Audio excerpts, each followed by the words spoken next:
Okay. Okay, thank you for attending this evening. And if you came last time, welcome back.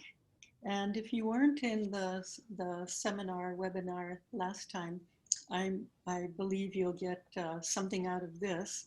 I will be repeating some of the principles and concepts I went over in the first program, and hopefully not to a boring extent for those of you who already went through it, but I feel that there's a lot of information and it wouldn't hurt to hear it again as well. Okay, so part two. Just again, briefly about me, if you weren't here last time, I've been a garden designer for almost 7 years, focusing on low water and edible gardens, which was my primary passion. And I studied horticulture and design at Foothill College. But before all that, I was gardening extensively, fell in love with it, especially with edibles, edible landscaping, that type of thing.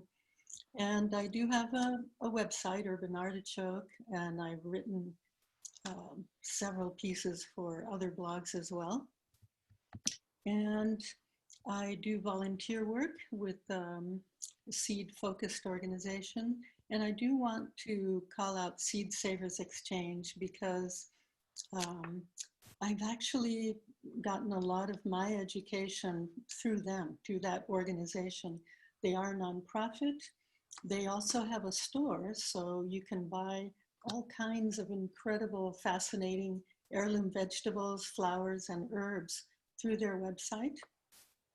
And they also have educational programs. They're on YouTube, and they're doing a program now that they used to do in person called Seed School. I'm actually signed up for that because now it's virtual. So that's pretty easy. And there are 7 lessons in that one. So it's a lot to learn. We're always learning something. Also Native Seed Search, similar to Seed Savers Exchange. They both have sessions, meaning that they store seeds in cold storage, you know, for posterity, etc., to have a seed bank. But their main purpose and goal is to get them out into the public so that people are growing them. Okay, and of course, thank you to the library and Candace for inviting me and hosting me. So I did show something like this last time. This one's a little different, worth mentioning. So why save your own seeds? There are a lot of reasons. I keep coming up with new ones. A really fun one, and now that I have small grandchildren, even more poignant, I think, is to teach your children where food comes from. That's a lot of fun, and children are fascinated by that. They love being in the garden, in my experience, and they love seeing where seeds come from. It's, I think it's a common fascination we as humans share. So, but another important thing and very practical is to adapt varieties to your microclimate in your area, especially now that climate change is really upon us. I keep hearing more and more from seed people about adapting varieties to your own garden even. So when you grow seeds, you grow varieties over and over again, they do start to adapt to local conditions, and that can be very helpful. So as I mentioned last time, avoiding seed shortages is a kind of a new one.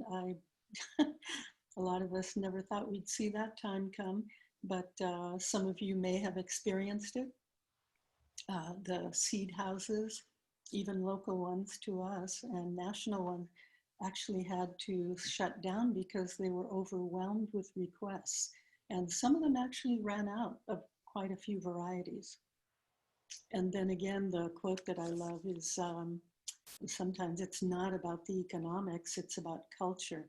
You know, I used to think to myself, boy, is it cost effective having a garden growing vegetables? There are a lot of arguments about that. For example, obviously the mileage, gasoline mileage for shipping products or water usage, all of that is much, much less or nil when we garden at home. But it's also about culture, and that's the part I love. There are seeds, no matter where you come from, whether you're an immigrant or have lived in the US for generations, we have these foods in our culture and they come from seeds. So the types of vegetables that I'll cover in this talk are the cucurbits. And so those are cucumbers, squashes, and melons, and that's an entire family, very extensive and important to us. Also biennial vegetables, because they're kind of special how you grow those, especially for seeds. And typically those are the brassicas. Oh, sorry, that was my beagle did something to herself.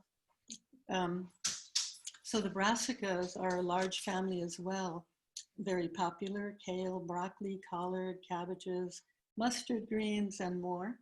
And also carrots. I'll talk a little about that.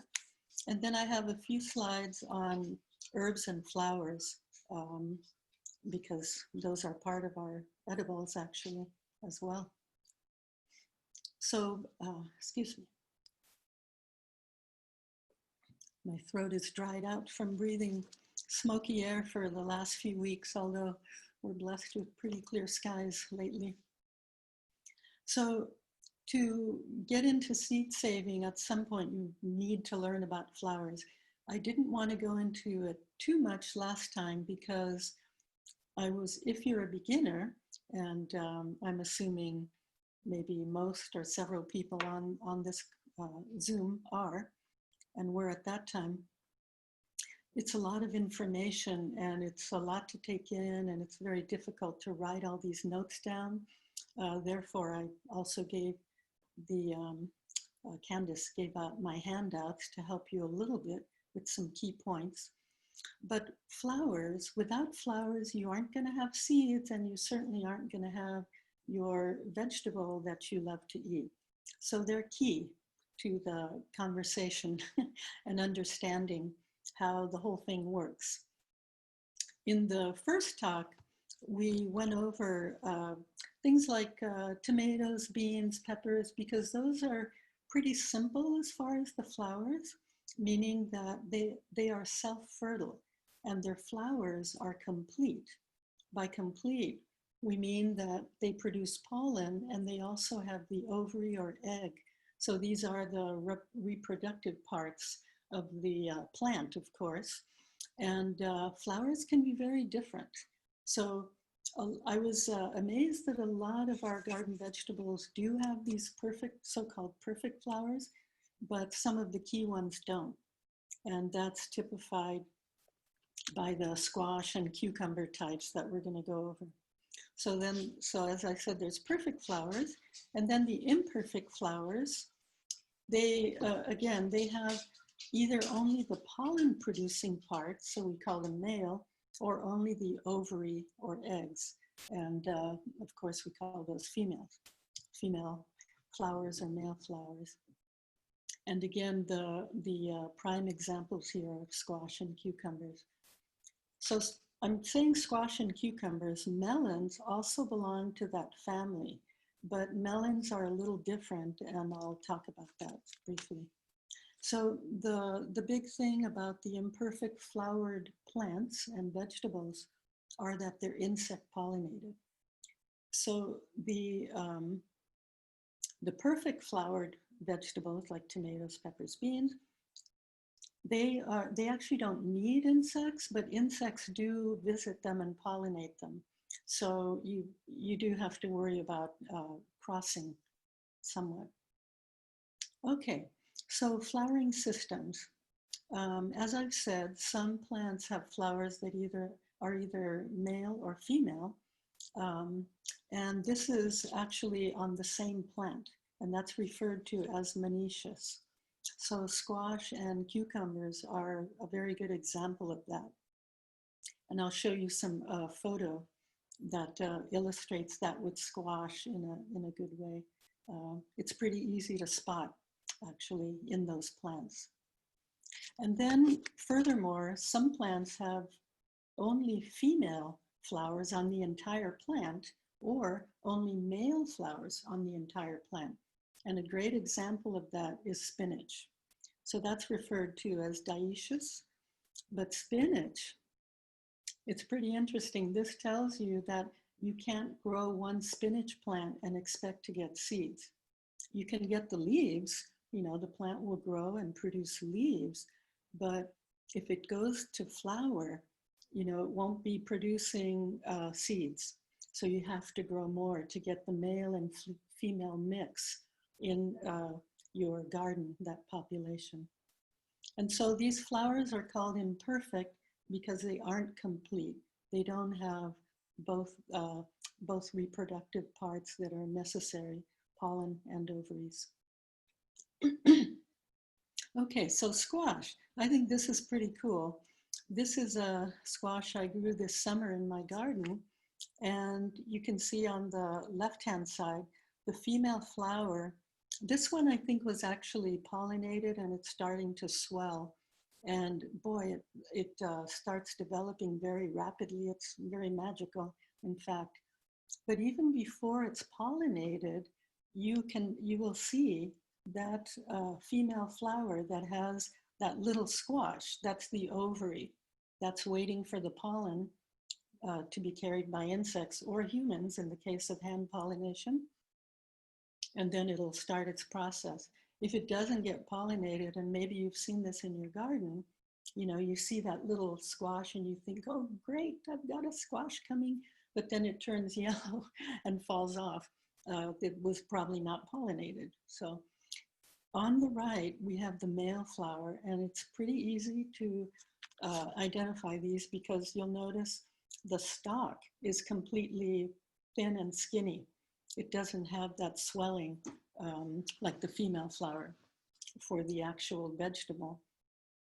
And so I'll show you how you hand pollinate because you might want to do that in some cases.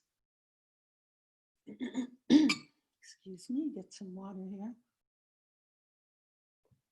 Okay, so pollination processes normally, if the human isn't involved, it's by insects and other animals. Bees, of course, we're pretty familiar with that, but it's many types of bees. And in this photo, it's a photo of a beautiful scarlet runner bean that I was growing, and that's a humongous carpenter bee. These guys, if you've seen them in the garden, I always think, gosh, you could put a leash on that. They're so big. And I really like them because even when I'm working in the garden, they just go around me. They never threaten me. They really don't care that I'm there. So they're kind of good garden companions. But there are many other native bees, and most of them are much smaller, besides the honeybees, the European honeybee. So also wasps, even butterflies, flies, beetles, hummingbirds, of course, and bats. But for example, bats, I wouldn't expect them to be pollinating in your vegetable garden. You'd be lucky if you saw them, but we're not talking about bats pollinating in our vegetable gardens. So also wind is very important for corn and other plants. So it's another standard pollination, natural pollination method. And then I did put in humans because we certainly do breed plants and control pollination. And as gardeners, sometimes it's in our own interest and our advantage to do that. So I've noted here, if you have a lot of pollinators in your garden, that is a good thing. But your self-fertile crops that don't necessarily need insect pollination, they may get cross-pollinated, as I've mentioned. So that's one thing to think about. If you're growing, for example, different types of beans, you may want to do what I do. I separate them front yard and backyard because it's been shown, I mentioned this last time, that having structures in the way of two plants that might cross is actually helpful to disrupt pollinator flight patterns. And so it helps to minimize that cross-fertilization, but it's not 100%. Okay, the cucurbits. So this is really an interesting family, and a lot of beloved species in here, and varieties and cultivars. By the way, when I say variety and cultivar, I'm using them interchangeably. So it means the specific type of vegetable. For example, in a winter squash, let's say it's a C. maxima. If it's a Hubbard squash, maybe it's so-and-so's blue Hubbard. That's a specific variety or cultivar. And it's in the group of Hubbard squashes, but it is a specific variety. So there's all these sort of layers that stack in this. So with the squashes, we have the summer squashes. There, if you notice, there are 4 groups going down this column on the slide underneath each other. Summer squashes at the top, and this is Cucurbita pepo or pepo. That's where our classic summer squashes reside. So that's the genus Cucurbita, and the species is pepo. In that species are all these different types: zucchini, patty pan, acorn, delicata, but even some pumpkins, which of course are not the summer squashes like a zucchini. So it is a very varied group, or species rather. And if you go down to the next one, the winter squashes, I put 4 species because I'm including the one on top, the C. pepo, because there are some pumpkins, and that it's a type of winter squash. Okay, so in the winter squashes, we have 3 species underneath: the C. maxima, C. moschata, and the, I'm not even going to try and say that one, Ardriosperma, something like that. But they all have different squashes under them. And so for a seed saver, if you want to grow a bunch of squashes one summer, then you want to make sure you know which ones you're growing if you want to save seed. You want to research them a little and understand which species they are, because the good news is that these different species won't cross with each other.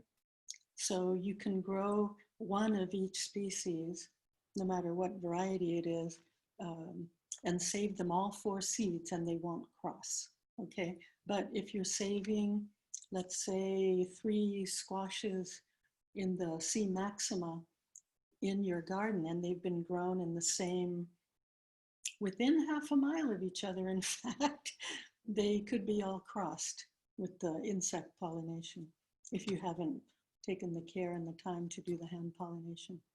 So that's just a heads up. And I want to say, if I'm describing something that you didn't quite get, feel free to ask it as a question at the end. I'm happy to go over it again. So for cucumbers, there is the Cucumis sativus species, and that includes the cucumbers that we're familiar with, slicing and pickling types. A heads up with these that are not for seed saving, the seedless varieties, of course, and watch out for the hybrids. Last time I showed you the back of seed packages, and so by federal law, it has to say on there if it's a hybrid. It'll either say hybrid near the name or F1. F1 refers to it being a hybrid. Okay, in the photo here, I have maturity is key. I talked about this a few times in the previous presentation because it is key and we can forget. So it's just showing here in this example, there's a little green cucumber, which we would look at and say, oh, that's perfect for pickling, or we can slice it up in our salad. It looks ready to do that. That's called market maturity. But on the left, we have this huge orange-brown zeppelin of a cucumber. that has clearly gone too far in its growth, but it's perfect for seed saving because it's not rotted, that's actually mature. If it's still firm and doesn't show signs of rotting, that's where you want it as far as seed collection. So you don't have to save all of them to that stage, just save a few, maybe one or two from each plant, because you do want to have several plants to collect from. Melons. That's in the same genus as cucumbers, the Cucumis, but this one is Cucumis mellow. So that's the sweet melons and pickling melons, but it also includes Armenian cucumber. And probably some of you know that Armenian cucumber, that's just the common name, which you can never count on that being correct for the species. Armenian cucumber is in fact a melon. So it will cross with any melons that you are growing. But if you're growing cucumbers that are true cucumber species, it won't cross with those. So that's kind of a bonus. Okay, we looked at some of these charts last time. And so these are for the plants I'm discussing this time. And again, I did condense this data down from some tables in the excellent book by Seed Savers Exchange, The Seed Garden. That's in your handout and also at the end of my slides. They have extensive charts on different things. But so this tells us, we're looking at the cucurbits here. This tells us for the crop type, what size of population we need to grow in the garden to get viable seeds. And then beyond that, if we want to genetically maintain those seeds and have a healthy population, how many plants it's suggested and advised to grow. A lot of times these higher numbers are hard, very difficult to reach in our gardens. I certainly can't do it. I'm not sure I would grow 10 cucumber plants as it says there in the middle, but it's a target you don't necessarily have to. And then at the end column there, that's important, the isolation distance. Now, because these, I think every crop we're going over this time, they're all insect pollinated because it's a requirement for them, then the isolation distance is going to be pretty large because, you know, they're thinking about, well, how far is a bee going to fly and to the next cucumber plant? As I've said, in suburbia, if you're in an urban area, you have the advantage of having all these structures and things in the way, and that does help a bit. You know, we're not sitting in an open field, for example. So that's just a caution there. It tells you that you have to take some extra precaution. Okay, so with cucumbers, we find that actually one plant, just like the self-fertile tomatoes and beans, one plant is sufficient to get fertile seeds. That's not advised because you want a bigger gene pool if you're going to save seeds, but technically one plant will get you viable seeds. That's because it's monoecious and it has the flowers it needs by itself to have viable seeds and make cucumbers and fruit. For population size variety maintenance, again, it's advised 5 to 10 plants. 5 plants, I think, is achievable. It's still kind of a lot for one family. Perhaps you want to talk some friends into growing a variety that you want to save, and you can pool your seeds afterward. That's done very often.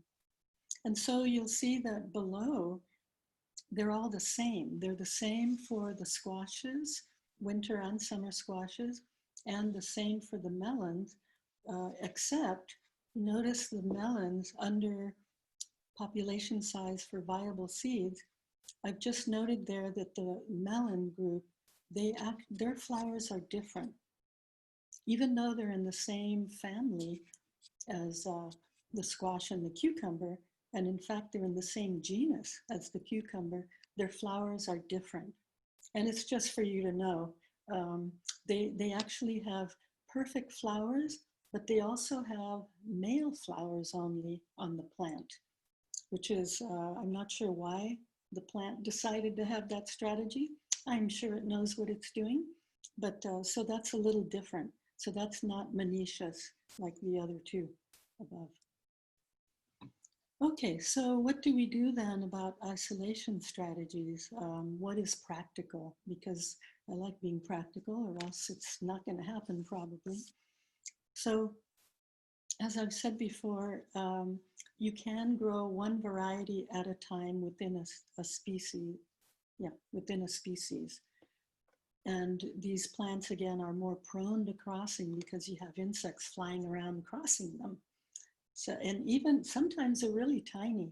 In fact, it's really charming when you see a beautiful squash flower and you look in there in the morning and I've seen, you know, a couple of bees and all kinds of small insects. Maybe they're smaller native bees or flies, and it gets pretty crowded sometimes, so it's kind of funny. Just have a look. And by the way, I discovered something I didn't know before, is that I actually smelled a few squash flowers, and they actually smell really wonderful. They're very fragrant. I think we don't catch that all the time because they're on the ground and we're standing up. Okay, so growing just one variety of within a species is one strategy.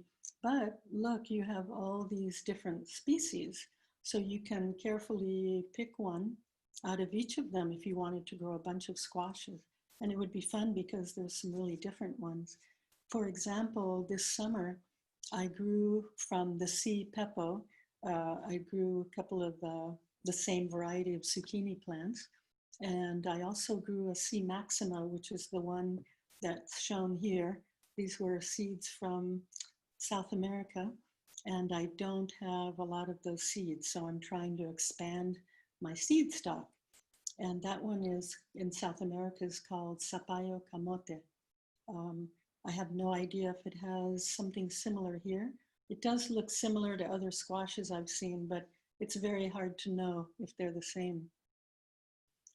Okay, so again, with cucumbers, you can grow one type of cucumber, but you can also grow an Armenian cucumber if you like those. They're very good if you're not growing other types of melons. And if you do want to grow a melon, just grow one type of melon. So again, the caution, what are your neighbors growing? It does help to know, because if you're got your plan all set and, you know, it takes a lot of resources and energy to get your garden going, and you're all happy you're going to save these seeds, and then you find out your next door neighbor is growing something that will definitely cross because they're very close, that will be disappointing. Okay, so hand pollinating, and this is of squash because it's very easy to see that. It's pretty fun. It's really interesting too. You can also do cucumbers and melons, but cucumbers and melons have flowers that are much smaller, so it can be a little tricky, but you can certainly try it. So again, hand pollination, what we're doing, the idea is that you're going to, the night before in the afternoon, you identify a male flower, well, let's say several male flowers, because you do want more than one, and at least one female flower on your squash plant. And you don't want them to be open.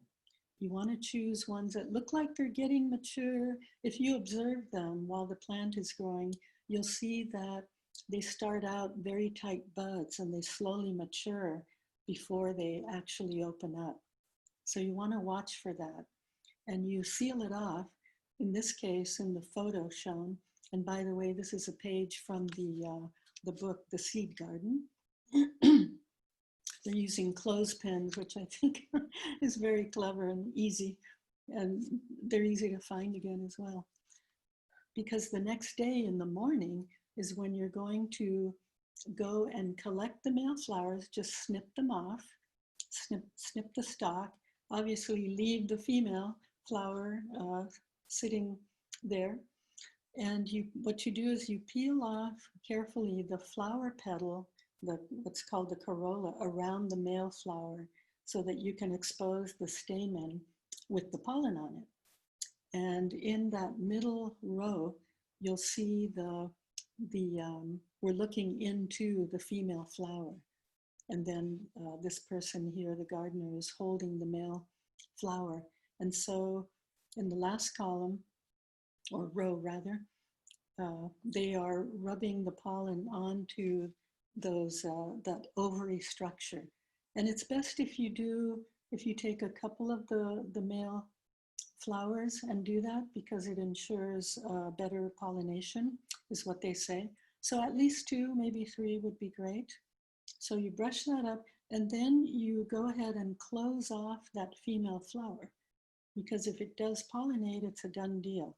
And you don't want, obviously, other insects to get in there and ruin your great plan to have a hand-pollinated squash. So you close it up. Here they're using masking tape, which works pretty well.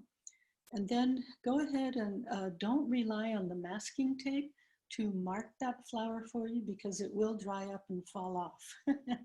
And you'll be very sad if you can't identify it again. So go ahead and tie a bright ribbon around it carefully, not damaging the stem, of course, so you can find it later. Okay, and then you can sit back and watch that pollinated squash grow, because that's really fun. It's amazing how big and how fast they do it. Okay, so seed processing for these, again, you do want to have a mature squash, a mature cucumber or melon when you collect the seeds. With the squashes, let's see, I take that back. With the winter squash, it's pretty easy, because by the time you're going to harvest and collect for your meal, or at least to get them off the vine and store them, and for many of the winter squashes, that's when that stub on top that attaches the squash to the plant starts to get dry. You have to be careful and know when it's, for your variety, when it's ready. So when you cut that off and take it inside, you normally cure winter squashes for typically at least a couple of weeks is pretty good in general. So that also helps mature the seeds. So for a winter squash, don't be too hasty in opening it up to collect the seeds. You can go ahead and leave them in there and let it cure and collect them when you open it up. For zucchinis, the summer squashes and the patty pans and that, you want to let those get kind of big and too ugly for eating, because then the seeds will be mature. And of course, you don't need to let all of them on the plant do that, just the few you want to save for seed. Melons, again, are like the winter squash. When they're nice and ripe for eating, the seeds should also be ripe. Because again, if you don't have mature seeds, you will get very little germination when you go to grow those seeds out, if any. Okay, so you simply cut them in half, and the photo here is, again, courtesy of Seed Savers Exchange. They had a better photo than I did of the cucumber. In the case of the cucumber, it's good to slice it lengthwise, and then it does a nice job of exposing those seeds. So with squashes and melons, it's very simple and straightforward. You collect the seeds, like when you're cleaning out jack-o'-lantern at Halloween to carve it, and you put all those mushy plant tissue and seeds in a colander and give it a good rinse. You can also soak it in water a few hours if you're having trouble detaching the seeds from the tissue, the plant tissue. But then you want to, after they're well rinsed, you do want to dry them as soon as you can. Excuse me, you don't want to leave them wet for very long. And again, the advice I got was use coffee filters, which I do because I have some. They're this type is not very expensive, and They actually do a good job of drying seeds because the seeds don't stick. They do tend to stick on paper towels. You can certainly use whatever you have, but the coffee filters, I just mentioned them because they make it pretty easy if you've got some. So cucumbers, that's a little different because you're going to remove the seeds, and much like for tomatoes, you're going to put it in a tall water container, even a glass, depending on how much you have, and you leave the container open and you kind of mush them up and stir them up in there to break up the tissue around the seeds, because they, like tomatoes, they have gelatinous coating on them. And I know in tomatoes that does have a bit of uh, dampening effect on germination. And I believe it's the same with cucumbers. And so you want to get that off. And what removes it is a little bit of fermentation. So if you let it sit on your kitchen counter where it's kind of warm and cozy for 1 to 3 days, that should do it. And you'll know it's ready when most of the seeds have sunk to the bottom. When you're putting seeds in water, after a bit, the viable seeds are the ones that typically sink to the bottom. So you pour off the rest and don't let it go too many days because they may start to germinate and sprout. And then you rinse them well again and go ahead and put them on the coffee filter before you store them. And at the end, I'm going to remind you of my golden rules for storage. So we'll talk about that then. Okay, let's get into biennials. Biennial crops, by that, it's just meant that there's 2 seasons to get the seeds. And so sometimes you'll hear biennial means 2 years. Technically, it might mean 2 years, but when we're talking about the vegetables and their cycles, what we really mean is 2 seasons, because once in a while it's only 1 season. So again, annuals versus biennials, what's the difference? Well, as you might guess, annuals are plants that complete their life cycle in 1 season. So excellent examples are beans, squash, corn, tomatoes, cucumbers, all those very standard popular veggies. You grow them in the spring, early summer, get them in the ground, and then towards end of summer and fall, they're completing their life cycle. They're going to kind of poop out and actually die. You know, if you left them in the ground, they would not survive. They are only 1 season, so an annual. So biennial crops, they're different and there's advantages to that. So biennial crops, they're typified by needing a period of exposure to cold temperatures to trigger their flowering and seed set. Now, if you aren't saving seeds, you may have not noticed that and you wouldn't worry about it because, for example, with the brassicas, kale, broccoli, collard, all those things, you would be collecting the edible part and you wouldn't necessarily ever see the flowers unless you were lazy at some point like me and you left your kale in the garden without thinking about it too much, and it went over winter and then suddenly spring comes and it starts flowering and making seeds. And I thought, oh, seeds, I can collect those. And that's what I did. So that period of cold that it needs, and it's not really that cold, 50 degrees Fahrenheit is an average range. That's called vernalization. Vernalization, if you hear that term, it refers to the cold period required by the seeds. And so different species do have different requirements that are very specific.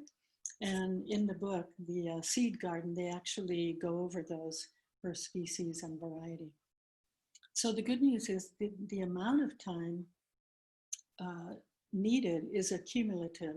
So that means if you start with the cold temperatures in the fall and it continues over winter and spring rolls around, even if, which is typical in California, our temperature range goes up and down quite a bit. Sometimes, we get heat waves and then it's cold, etc. That way, if it had to happen all in one period, that would be very frustrating because that would be very difficult. But the good news is that it is accumulative. And so the plant, that'll be enough to trigger the plants if you're growing from fall to spring, certainly. So, but what you have to realize is a key thing is that the plant needs to be a certain minimal size to register that period of vernalization. So for example, if you're thinking, okay, I'm going to start some kale in the fall and I'll let it go over winter, and in the spring I will be looking for flowers and then seed set. The strategy would be that make sure you start them early enough for them to collect enough leaves and get enough maturity. They don't have to be huge, but for example, 8 leaves for kale and collards is a good size. So don't be too surprised if you have tiny little starts, you let them go over winter and they're kind of stalled, growing extremely slowly, they won't set seeds and you'll be very puzzled, but that's probably why. So as I've said, different species and cultivars vary in their needs for optimum temperature and different lengths of time. Okay, so a little bit more about biennials. So the timing that I hinted at here, it's a very popular thing to do here in California, and I'm talking specifically in the San Francisco Bay Area where I am. You can start these crops in the late summer, so August and I think even July is okay.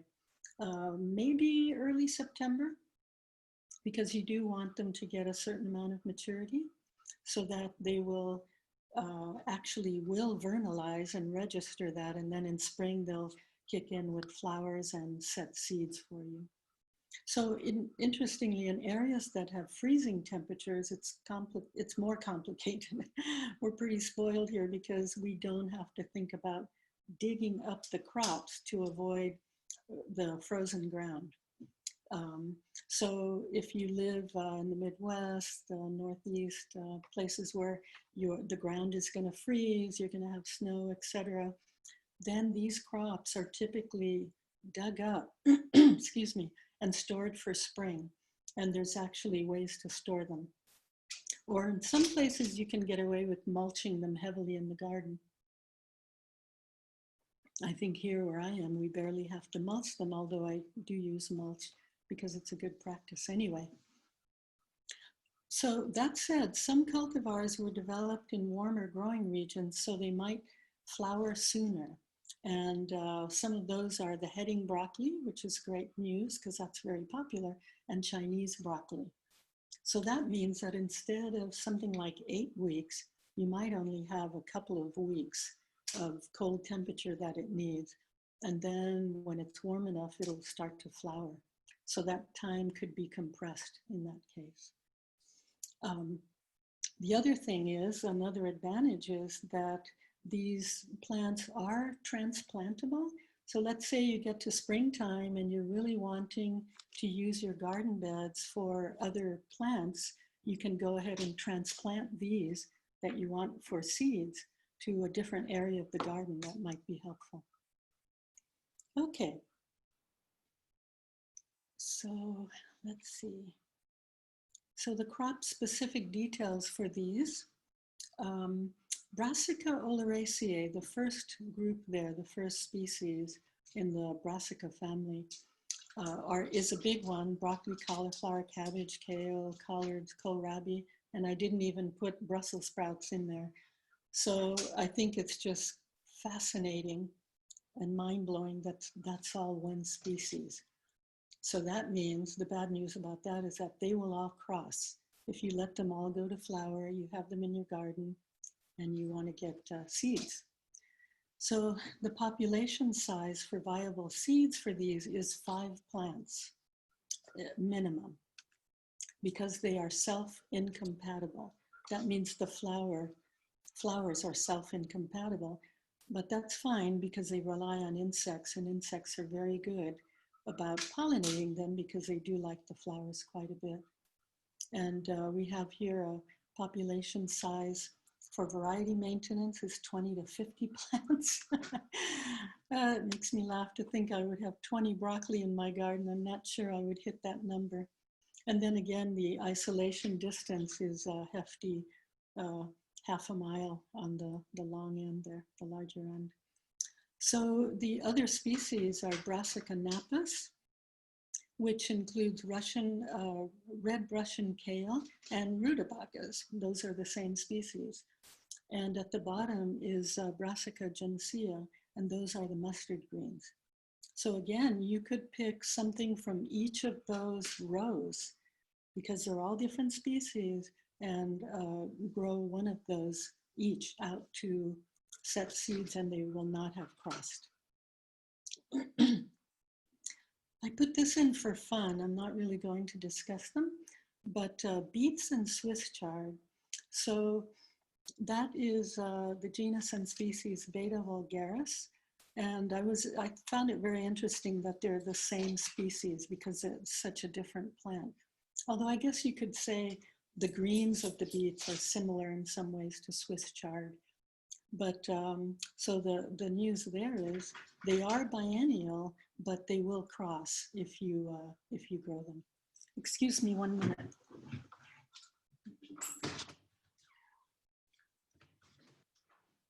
Okay, sorry about that. My dog was desperate to get outside, so rather than have her pee in the house, I'd rather let her outside. Poor thing. But she was being very polite about it. Okay, so again, this for viable seeds, and these are biennial, you need at least 5 plants, very similar to the Brassicas. And the population size for variety maintenance is the same isolation distance. Okay, so isolation strategies, we talked about that actually, pointing out that just be aware of which species you have in these groups. Is it a Brassica oleracea, a B napus, a B gensea? Because if you want to save seeds, that's going to be important. And the sad thing is that Brassica oleracea, there's so many of that group species contains so many of the vegetables that are very popular. So, but remember, you can grow mixed types to eat different species, not a problem. The great thing here is while you're growing them, they're not going to flower pretty much. If they're not getting that period of vernalization, you can grow it to the edible stage, harvest, and then just leave a selected few to go on to seed. And that's very low risk, that's perfect. So here's a photo of the typical yellow flowers of the Brassicas. Some do have white, but most of them will be yellow like this, very hard to miss. Okay.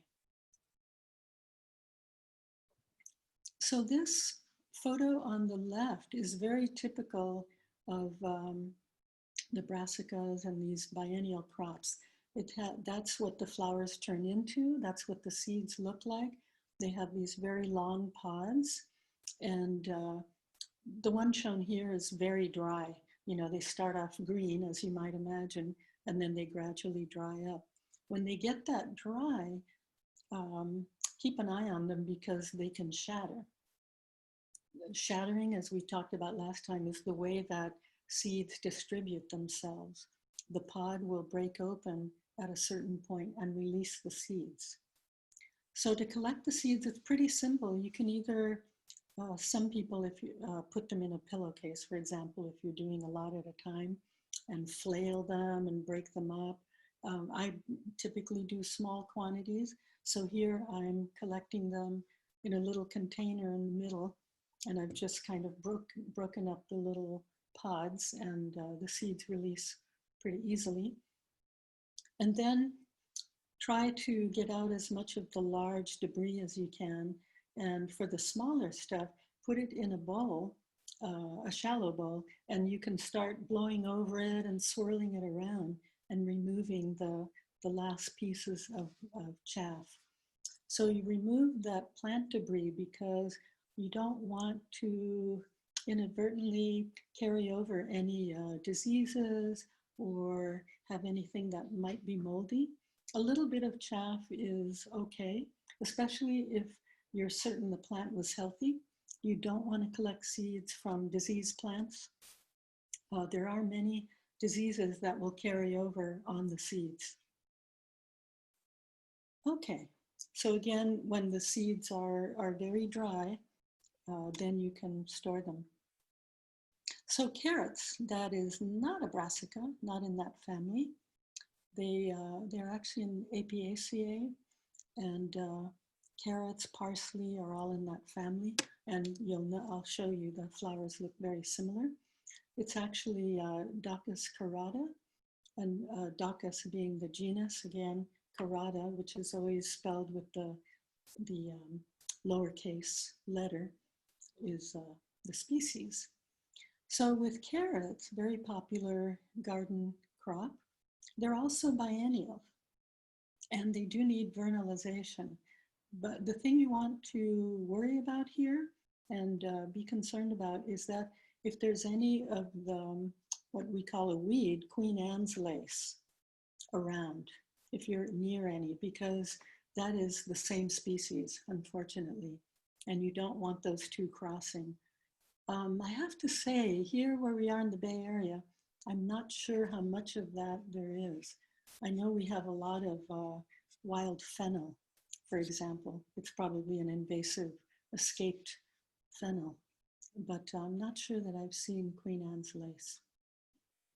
So anyway, with these, so that's one thing to watch out for. Again, you do want to, if you're going to let them go to the flower stage, you only want to be growing one variety of them. For example, red dragon or chantenay or whatever it is. Because if you look at those flowers, they sure look inviting to insects. And they really do attract, they're very pretty flowers, and they attract a lot of insects. They love them, especially these tiny, small ones that are probably flies and probably some native bees as well. So this is on the left, the right side is what the dried flowers look like. Again, there is a concern when it gets this dry for the seeds to shatter. So what you can do is actually get an appropriate size paper bag even, and put it over that flower umbel and tie it off at the bottom carefully so that you collect the seeds as they fall. If you feel like it's not ready to chop that flower head off and bring it in and put it in a bag. So a lot of times you can cut the flower off to harvest it for seed when it, oh gosh, I would say maybe a third or a half, might depend on the species, is starting to dry, because to a certain extent it will keep drying and maturing. But you may want to check on that for the specific crop that you're interested in. Okay, so these are pretty easy to collect. Again, you would flail and thresh the seed and then clean them in a similar manner as the other dry seeds. Okay, let me check the time here. Oh, good, doing really well. I only have a few slides on herbs and flowers because they're really wonderful partners to have in our vegetable garden. And of course, a lot of them are edible. That's why we have them. Okay, parsley. Parsley, the first thing you'll notice is it looks a lot like carrot flowers. And indeed, they're in the same group, or a family at least. The flowers are called an umbel form. That's very typical, like the umbel flowers of the carrot. These are umbel form flowers of parsley. So again, these will do the same thing. They tend to shatter. One word about parsley. Oh, actually, I have it here. So parsley, it is a biennial, but I blanked for a minute. I couldn't remember if it needed vernalization. It does, as noted on my slide here. So it'll behave just like the other biennials. And I cannot remember at this moment how much time it needs, but that would be easy to look up. So again, you could let it grow in the fall and overwinter it, and then in spring you would get these beautiful flowers. You have the benefit of attracting pollinators to the garden, and then you'll eventually get seeds. And again, you can do the bagging method to collect the seeds. Okay, next, basil. Basil is not a biennial. It's, as you probably know, it's one of our very popular warm season summer herbs that pair so beautifully with fresh vegetables, especially tomatoes. So this shows you what basil looks like when it's flowering. Chances are you've seen that, because basil, when it gets to a certain point in its growth, it wants to flower very badly. And so you're usually instructed to pinch off that apical part of each stalk that's coming up with the leaves, and pinch that off to prevent the flowers from forming so that you keep having the leaves. And that's fine. Even, for example, I did this in my garden. I made sure that I planted several of the same basil. It happens to be an heirloom that I grew in a seed trial for Seed Savers Exchange.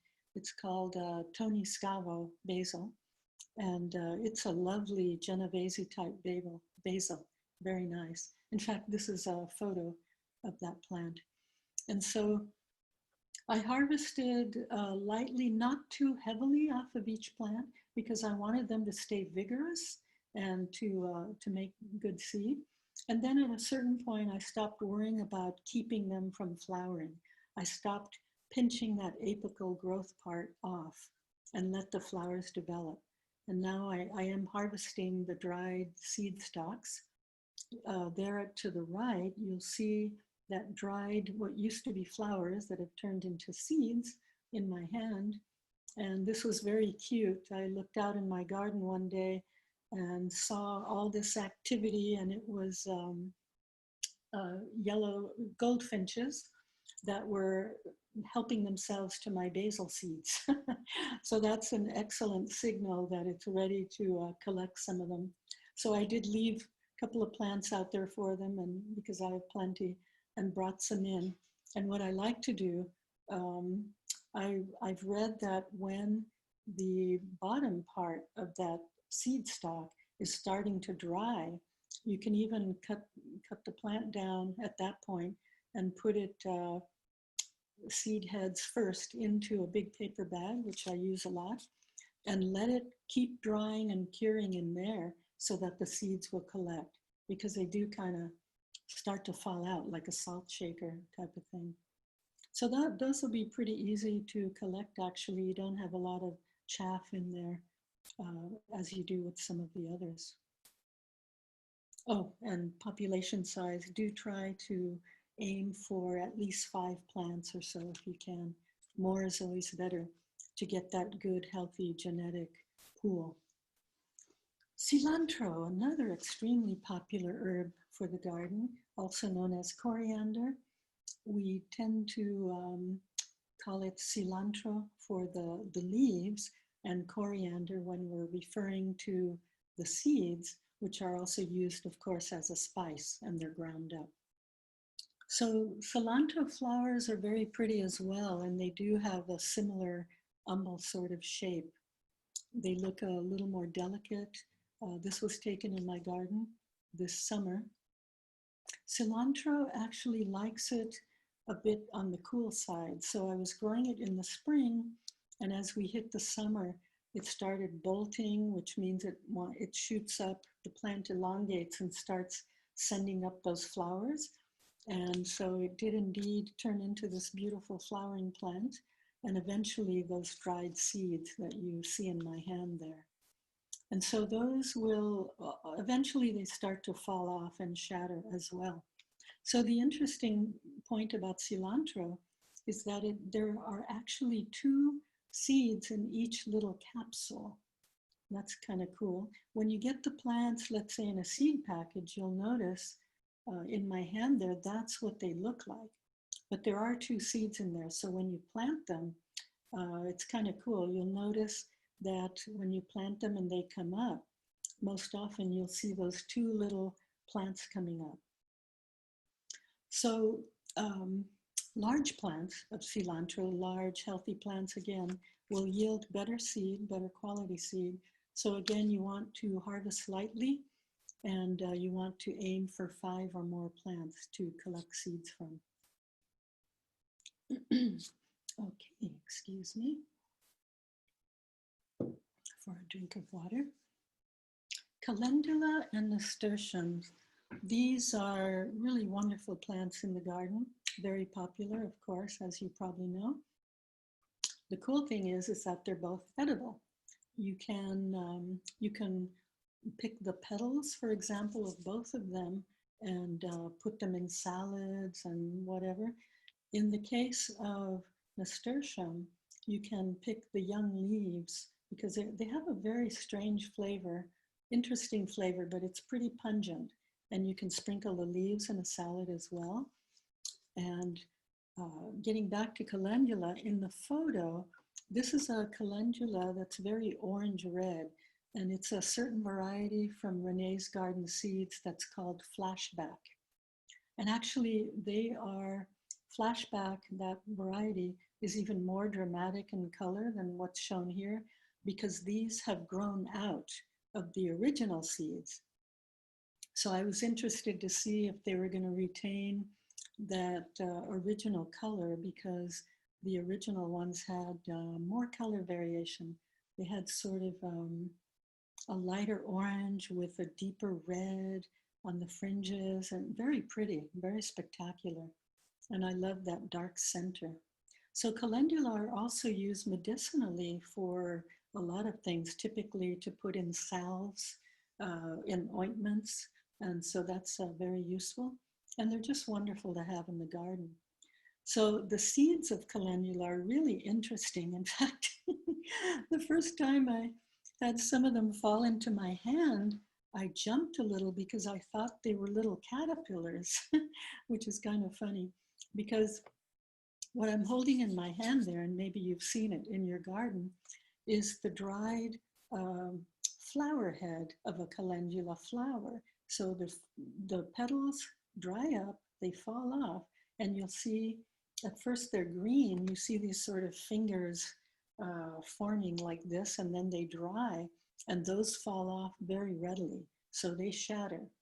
So to collect seeds, keep your eyes open, keep an eye out, and look for the flower head that's drying up, and you want to harvest it before it completely shatters, because you will find them completely denuded of seed if you let it go too far. But the good news is you can just find them in your garden. If you have them planted in the garden, there's nothing special you have to do. They will make seeds. Nasturtium is pretty much the same. I'm showing here the little green bud so the flower turns into that green bud, which is the seed part. And then it will completely dry into what I'm holding in my hand. And the sizes, you can see there, that's quite variable. I have noticed that. Not sure if it means anything. So that's very simple as well. In fact, if you're looking for seeds, if you've had the plant for, let's say, a couple of months in your garden, lift the leaves, because often they're mounding or binding. Lift the leaves and look for those dried seeds. Chances are you will find them under the plant. Okay, so what I wanted to say about, and I think this is my last slide on this subject, flowers and herbs, they're really interesting because the way I look at it, they retain some of their less domesticated characteristics. So when you think about, we humans have been in partnership with plants for thousands of years, and that's in no way an exaggeration. And we've had centuries upon centuries of selecting them and uh, living with them and having them support our lives, and in turn we support their lives.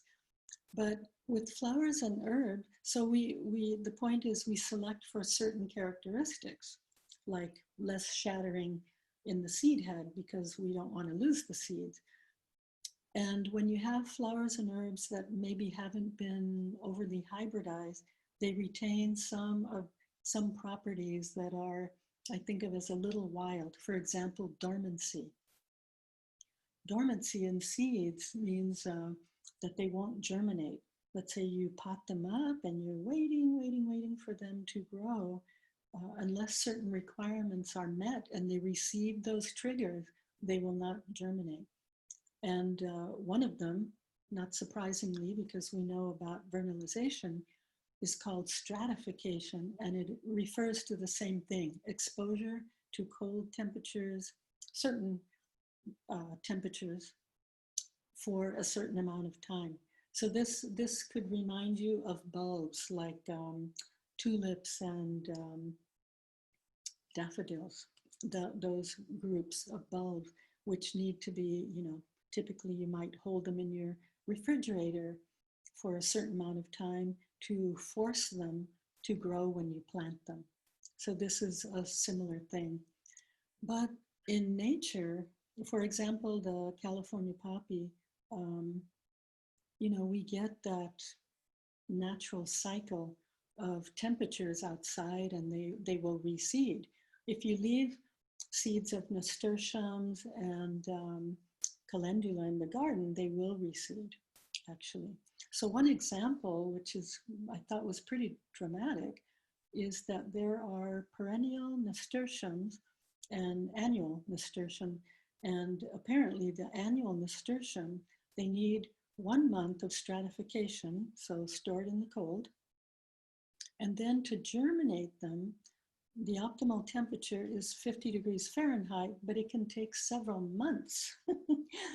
And that's difficult because a requirement for proper germination is moisture. So if you know about starting seeds, one thing you have to be careful to do is hold them with a certain moisture for a period of time and let them germinate, and then of course keep nurturing them once they do. And so in contrast, the annual type of nasturtium that we're very familiar with, it only takes a couple of weeks to 21 days to get those to germinate. So one thing I didn't say was that scarification, which is on my slide here, that means that the seed coat, you need some amount of actual damage to be able to germinate.